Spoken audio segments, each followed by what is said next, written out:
អនុញ្ញាតគ្រប់ជំរាបសួរពុកម៉ែបងប្អូនចាដែលតែងតែនិយមតាមទស្សនាเพจក៏ដូចជា channel របស់នេះខ្ញុំចាថ្ងៃនេះធ្វើការបង្ហាញជាមួយប្រភេទឡានសាំយ៉ុង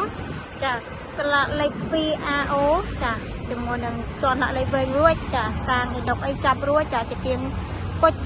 ចាប់ហើយចាឡានស្អាតពុកម៉ែបងប្អូនណាសម្រាប់ការតុបតែងនេះអាចគឺអូខេមួយកំភ្លេចាយ៉ាងកង់ថ្មីឈ្នន់ជាន់រួចពុកម៉ែបងប្អូនមើលទៅធ្វើតែឯកសារបាត់ចេញទៅតែម្ដងអត់ឲ្យចាំយូរទេយកទៅគឺដឹងតែការចាយកទៅគឺដឹងតែប្រកបអាជីវកម្មតែម្ដងពុកបងប្អូនជាមួយនឹងឡានខាងយើងចាជាមួយនឹងឡានស្អាតការរៀបចំចេញពីឃ្លាំងគឺអូខេមួយកំភ្លេក្នុងក្រៅមកស្អាតចាសម្រាប់តាប់ឡូសុំដៃចពោតអីរួចរាល់អស់ឲ្យពុកបងប្អូនចាតែទៅជាមួយនឹងអីចាស៊ីជាមួយនឹងដំបូលខាងលើចាដំបូលជាប្រភេទដំបូលជុកបានចាប់រួចហើយតាក់ទងជាមួយនឹងម៉ាស៊ីនត្រជាក់ម៉ាស៊ីនត្រជាក់រងាពុកបងប្អូនណាចាតាក់ទងជាមួយនឹងមញ៉ែថាច់ចាបើអាប់លេខស្អាតអត់មានបញ្ហារឿងស្រាលអីទេសម្រាប់ម៉ាស៊ីនរបស់គេក៏ម៉ាស៊ីនស្ងាត់ដែរពុកបងប្អូនចាមួយគ្រឿងនេះ15កៅអីពុកបងប្អូនណាឆ្នាំ01ជាពុនផ្លឹកអីរួចរាល់ហើយឡានមើលត្រូវធ្វើតែឯកសារបើចេញទៅក៏ឲ្យចាំយូរទេតែបាត់មេសាក់ស៊ីរបស់គេក៏ស្អាតដែរខ្ញុំធ្វើការបង្ហាញជាមួយនឹងបាត់មេសាក់ស៊ីខាងក្រោមបាត់មេសាក់ស៊ីគេស្ងួតបាត់មេសាក់ស៊ីអត់មានបញ្ហារឿងពុកខ្ញាប្រេះទេពុកបងប្អូនណាបាត់មេសាក់ស៊ីអត់មានបញ្ហារឿងពុកខ្ញាប្រេះទេអញ្ចឹងពុកបងប្អូនដែលចាប់អារម្មណ៍ចង់បានជំរឿនប្រភេទឡានសាំយ៉ុងចាចង់បានពណ៌លឿងចាអាចជិះមកមួយដល់ក្រែមក្របតោះតែកាមេរ៉ារួចតែជាពិសេសឡើយវាមានច្រើនគ្រឿងគេណាពណ៌លឿងនៅឃ្លាំងមានច្រើនគ្រឿងងាយស្រួលក្នុងការមើលងាយស្រួលក្នុងការជ្រើសពុកបងប្អូនណា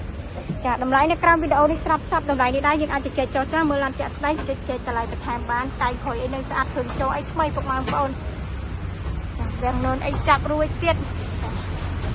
អែមតែម្ដងអត់មានកន្លែងតោះទេពុកបងប្អូនណាចាក្នុងក្រៅអីមកខ្ចីចាឡានស្អាតបងប្អូនទឹកឆ្នាំសាច់ដៃវិញតើងហ្មងចានិយាយពីយ៉ាន់កង់ថ្មីជុំនេះហុយមិនចេះចាឆ្លន់ជន់អីចាប់រួចហើយឡានពុកម៉ែបងប្អូនដែលចាប់អារម្មណ៍ចាអាចមើលផលិតចាក់ស្ដាយកុំឲ្យថាវិញតែស្អាតអញ្ចឹងណាតាមមើលចាក់ស្ដាយមើលចាមកមើលមិនដែរស្អាតដូចអ្នកលក់ថែ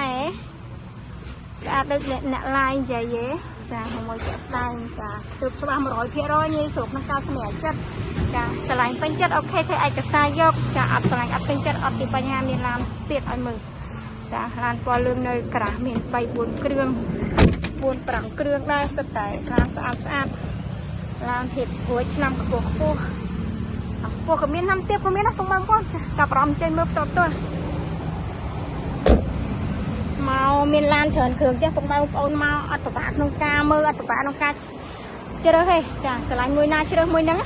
អត់ខាត់ជើងអត់ខាត់ពេលពុកបងប្អូនណាអត់ខាត់ជើងអត់ខាត់ពេលទេ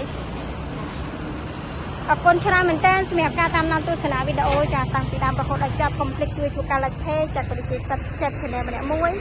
ដើម្បីទទួលបានព័ត៌មានថ្មីបន្ថែមទៀតចាអរគុណច្រើនជម្រាបលាបាយបាយ